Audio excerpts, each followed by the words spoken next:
Welcome to the ExecMBA Podcast. I'm Brett Twitty, Director of Admissions for the Executive Formats of the Darden MBA, and it's hard to believe we are now over 20 episodes in with the ExecMBA Podcast. So before we get to my conversation today with Paul Conboy, who's an EMBA format graduate from our class of 2017, I'd like to provide you with a quick admissions update. So we have a number of upcoming deadlines for those of you who are thinking about applying to Darden's executive formats. Still good opportunities to apply out there. April 10 is our next deadline, followed by May 10, June 10, and June 25th. We have a number of upcoming events. I'll be hosting an application tips webinar on April 4 at 1:30 p.m. Registration details are available on our website. Our Black Executive MBA student organization will be hosting a networking happy hour later that evening on the 4th of April here in the Washington, D.C. area. So also a great event if you're interested in meeting some current students and networking with prospective students. In addition, we will have class visits April 6th and 7th here in Roslyn. In early May, we'll also have class visits in both Charlottesville and Roslyn. And on Saturday, May 5th, it's an early announcement. We'll be putting more information up on the website, but we'll host an executive format showcase Saturday. Not the easiest thing to say. That's right. Showcase Saturday in Charlottesville. Keep an eye out on our website for more information about that as well. So no shortage of ways to learn about Darden in the coming months. Of course, we always have phone conversations and office hours. I will be in Richmond on April 12th, Baltimore on April 5th. So if you happen to be located in one of those areas, come out. Love to meet you in person.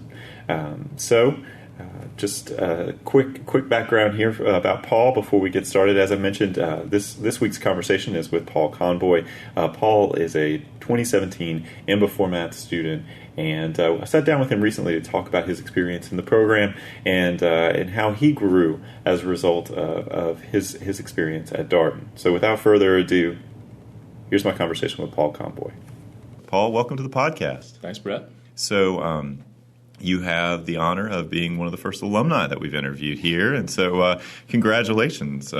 It's a high honor and a little bit of pressure with that, so hopefully I don't let down the alumni. So we are developing a history of the podcast as we go. Our first guest was Greg Fairchild.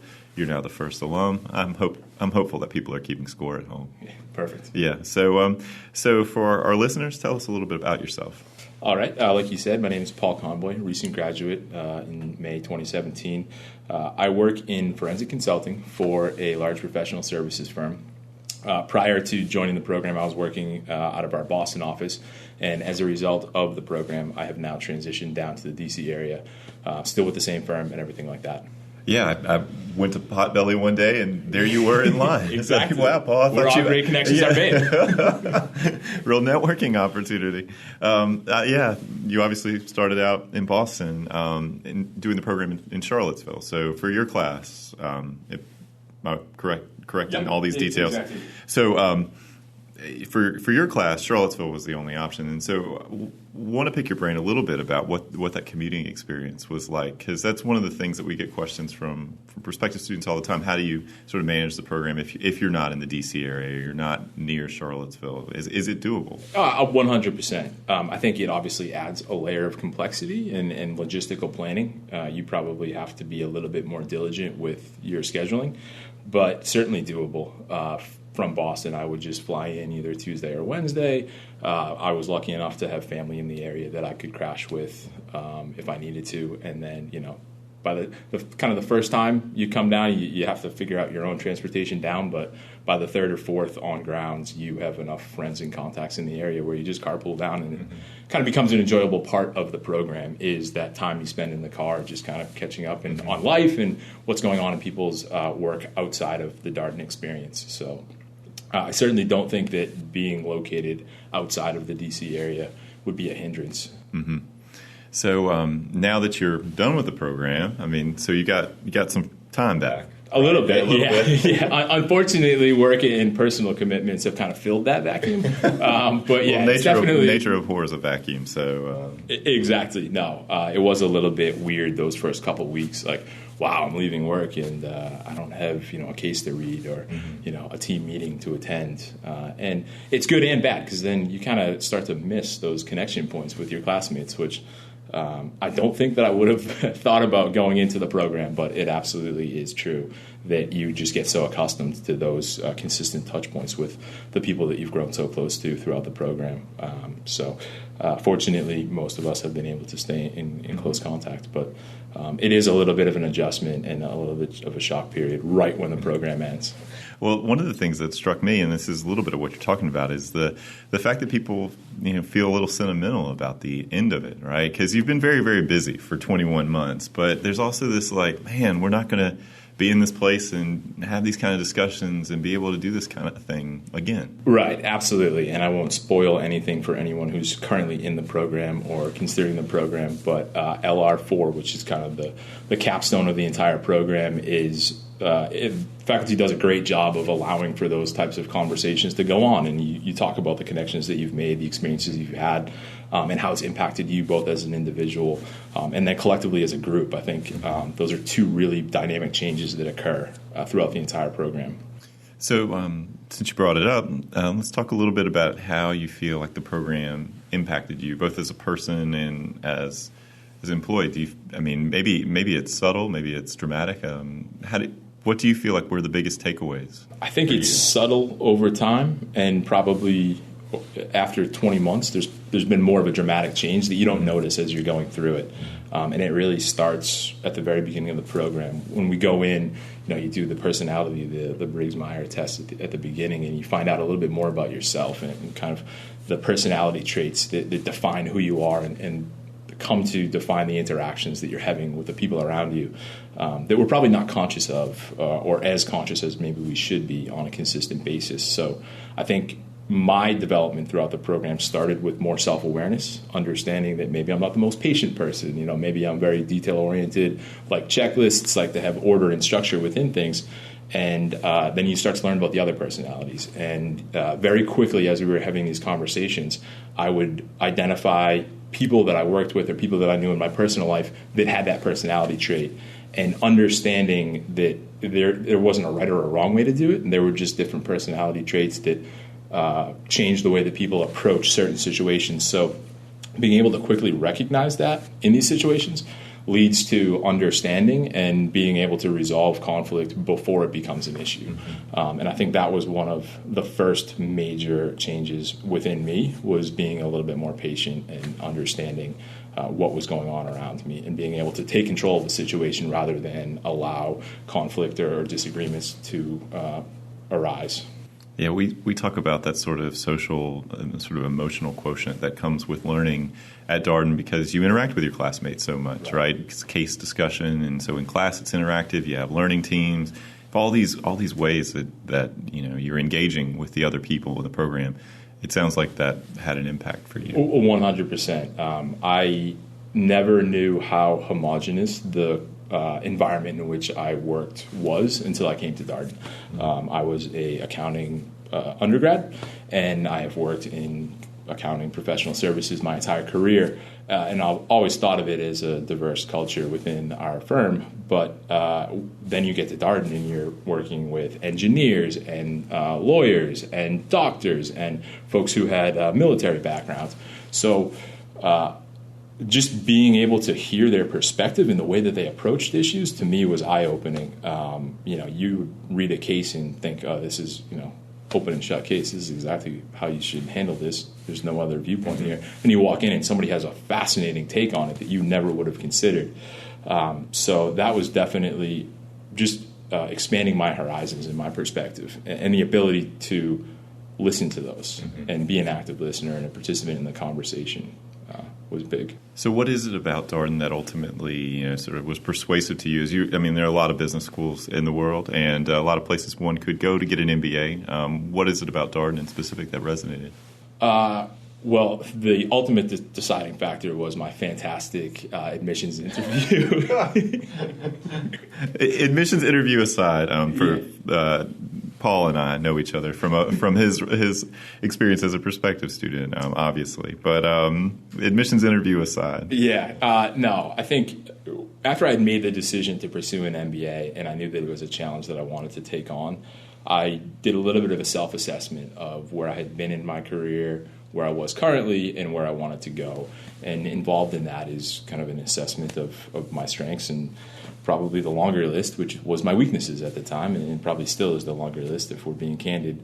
But coming from an accounting, finance background and working in that industry, I felt like I really had a good handle on the quantitative side of things.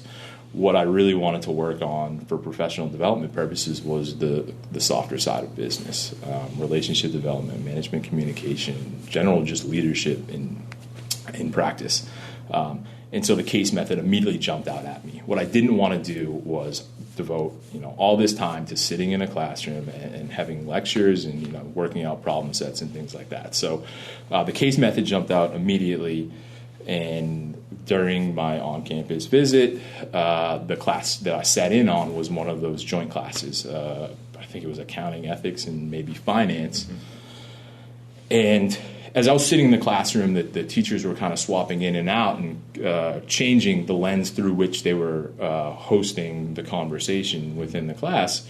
It kind of occurred to me, and I had a realization point that as we progress into higher levels within our organization, very rarely are issues going to come across your desk that are siloed within one business competency. So the ability to bring different functional areas to the conversation and address and consider all the different implications and considerations for the functional areas was really big for me. And I don't know that you can do that without the case method and without a lively debate within the class. So it was really the case method, and then my experiences that I had sitting in that classroom, which was probably just dumb luck, I'm sure. It sometimes depends on when you show up, but the classes, obviously the Darden faculty are great, and our impression, talking with prospective students who come to the class visits, is that a class visit gives you not just a sense for how you'll learn, but also what the community is like, because I think maybe more so than some other places, the community of Darden really starts in the classroom, right? It's the fact that you're hearing people's backgrounds and experiences, and people bring their whole self to those discussions. And so you start to fill in who your classmates are as people, even during class. 100%. Yeah. It's certainly not just an academic conversation. And I think, not to continue to pump up the exec program, but I think one of the best parts of the program was the depth of experience that the classmates bring to the conversation. Depending on the issue that you're talking about, somebody can say, well, I actually had that, issue come up at my company. Here's what we did. Here's what I wish we had known, then, and here's how I would probably handle it now, knowing what I do. So that is a really interesting element of the exec program. Yeah, and it's perfectly acceptable to pump up the exec program on the ExecMBA podcast. Like we actually encourage that. Our average student is around 12 years, 13 years into his or her career, and we go from 5 years to 30-plus years. So you just think about the range of experience, the sort of spectrum of business and life experience that's in the room.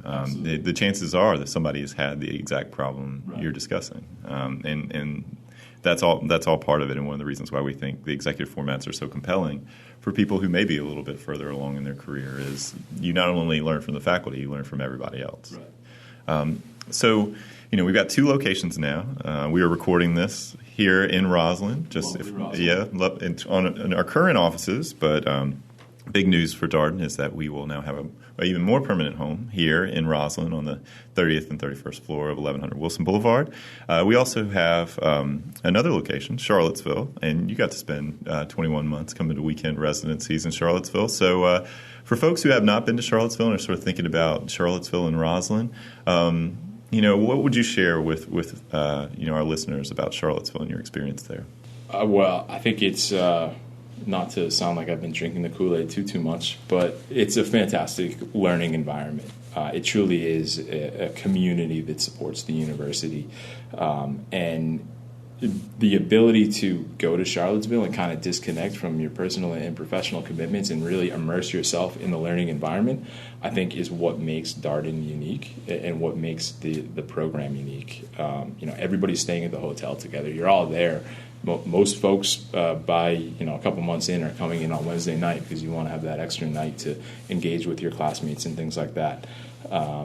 it's just, you consistently, you're passing the faculty in the hallways and you're just catching up, grabbing coffee at Greenberry's or, meeting at Sloaney's for a beer after class finishes. It's just the definition of an academic community, I would say, and a fantastic experience. I would encourage anybody who's considering the program to really think hard. It's probably a little bit more of a burden to drive all the way to Charlottesville, but I think it is absolutely worth the investment of time.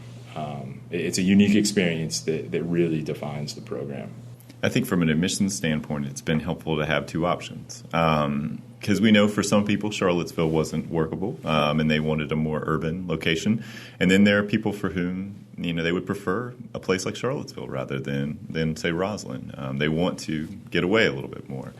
So it's been helpful having two options and just broadens the group of students who can consider the program. And, one of the things I've shared on the podcast previously is that the move into the D.C. area was both about the D.C. area but also about access, right? So to airports, major train station, we're starting to see some of that play out in terms of geographic diversity in the class. And so that's been a very positive story. But, the reality is not everybody who's traveling from very far away chooses Roslyn. Some of them want the experience that you described in Charlottesville. And Roslyn's fantastic, too. We've had students on here talk about the experience. But since you just wrapped up, roughly 2 years in going down to Charlottesville. Sure. And I'm obviously biased. Well, I always what I share with prospective students is, all right, so if you talk with our students and you say, should I do Charlottesville or Roslyn? Whatever that person decided is exactly what they think you should do, right? If the person chose Charlottesville, they're going to tell you, here's 14 reasons why you should do Charlottesville. And if you talk to the person who chose Roslyn, there's 14 reasons why you should do Roslyn, which I think says a lot about the quality of the experience that people are having. And people also have sort of these very personalized reasons for the decision that they make. And for us, it's really just about options. We have 4 schedules now. We went from one location with 2 formats to 2 formats available in 2 locations. Just broadens the group of people who can think about Darden. So, one of the things that we talk a lot about with prospective students, is this idea of the next chapter in your life. So there's this short-term and long-term investment that comes with being an executive MBA student, right? You're pursuing the degree as an investment in yourself. The idea that you're going to sort of bend the trajectory of your career. Where do you see yourself heading? What are your goals, Paul? Ooh. Big question. I understand. Big question. Wow. We've moved into Oprah territory. Well, in classic Darden fashion, I'm now being put on the spot. Yeah, we've moved into Oprah territory. This is as close to fresh air or any of these kind of programs. But as you sort of thought about your career playing out and your decision to come to Darden, you imagine the next 10 to 15 years. Sort of how did this fit into that? First off, I would not have at the beginning of the program seen myself in the D.C. area. So that was an immediate change that it had in the trajectory of my career. But I was fortunate enough to be sponsored by my firm, and I really, really enjoy the firm that I work for. So I don't see myself leaving. Darden was really about increasing the trajectory within my own firm and accelerating my vertical progression within it. So I guess initially I would say I see myself, as a partner within our firm, but also probably gaining a little bit of international experience. I think the international residency over in China really opened up my appreciation for some other cultures and something that a week felt like a long time, but it barely scratched the surface of what is over there to experience. So I think Darden absolutely put an international rotation onto the map for me. And I think in terms of kind of how Darden has changed where I see myself more focused on helping the people below me than I did beforehand. I think I was really focused on my own progression going into the program, and I would hope that 10 years from now people will say, he's one of the best leaders that we have within the firm. So more of that mentorship role? Absolutely. And that's probably a result of Darden as well as the significant support that I received from my professional mentors as I went out into the program, and now I've come back and have consistently solicited advice and feedback from them on that. But I certainly see myself with the same firm, probably just advancing throughout. Yeah. Well, I think it's always exciting for us to see students to complete the program. Some people change jobs; they go do different things. Some people start their own businesses. Some people want to move up within their existing company. There's a lot more diversity, I think, in the employment search outcome. Sort of what students are thinking than maybe prospective students imagine. I think that is sometimes surprising. When we speak with prospective students on the phone or at events, they say, "Well, I'm probably a little different than the students you talk to every day. I'm thinking about changing jobs." And at this point in our program, at least, maybe half or 2/3 of the students, depending on how you ask the question, might define themselves as switchers. Right. And so, talking about the career resources we have and all those kinds of things, but there's also absolutely a place if you see yourself as a climber within your organization, you want to move up. And I would probably push back on somebody who says that they're not a switcher. I think everybody has changed their professional working situation in some way. I'm still with the same firm, still working within the same competency, but I've switched markets.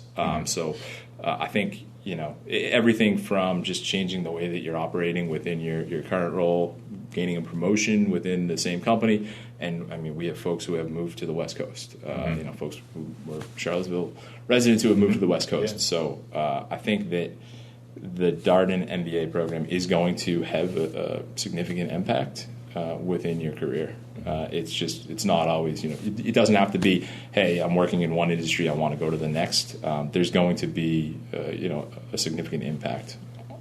That's interesting, the sort of idea that everybody switches something. So, because I think we tend to think about these as sort of really discrete categories, but sort of the way you framed it there, everybody's a little bit of a switcher. Yeah, I think, yeah. Everybody has had it impact what they're doing at work in some way, and they've switched roles. Yeah, makes total sense. So, last question I ask pretty much everybody, the same last question, and it's not quite as much of a curveball here, but why Darden? If you were talking with a prospective student right now, say you happen to run into them in the line at Potbelly, and they said, "Hey, Paul, I heard that you went to Darden. What would you say? Here's the reasons why you should do this, or why you should think strongly about doing this." I think the community that Darden has created. As I was both looking at the program, you put me in touch with some folks right after our interview, and within an hour of sending an email, I had a response and had set up a time to meet for coffee to discuss the program, and that is absolutely the norm rather than the exception for both current students as well as alumni of Darden. The access that you have to everybody within the community, to me, was eye-opening. You are truly joining the Darden family when you matriculate to the program, and you pay that forward. I've been contacted by folks, and when you have those experiences going through the program, it puts a little bit of pressure on you that you might be busy, you might have a lot of things on your plate, but this was a special experience in my life, and I want to make sure that I am encouraging other folks to go through it and to reap the benefits of it. So I think the difference, I think the learning environment that we've created, or not we, I'm not going to take credit for that. You're part of it, though. It's absolutely part of it. I think the learning environment is really unique, but more than that, I think the community really practices what they preach in terms of the support that they provide, both while you're going through the program as well as long after you have left the halls of Darden. Yeah, I think that's one of the things that, certainly as an admissions officer, the idea that you can email an alum and say, hey, do you have time for this prospective student? That person gets back to you immediately and then gets back to the prospective student immediately. It says a lot about the fact that community at Darden isn't just about the people that are in the classroom or people who happen to be in Charlottesville or Roslyn at a given time. It's about this sort of extended community. It includes alumni and people who come to the school, faculty, staff. It's a sort of shared cultural experience. It also doesn't hurt if you're a prospective student. The fact that Darden alumni really enjoyed their experience, and to your point about sort of it having impact, I think feel like the experience had impact on their career progression. had a lot of value for them, and somebody along the way helped them, shared time with them, their perspective, their ideas on Darden. So you do feel this sort of pull, as you note, to sort of pay it back. Yeah, absolutely. Well, Paul, thank you so much for taking time today to be on the podcast. It's been great speaking with you, and congratulations on finishing the program. It was fun being with your class for your cookout picnic there on graduation weekend. Absolutely. And seeing all of you.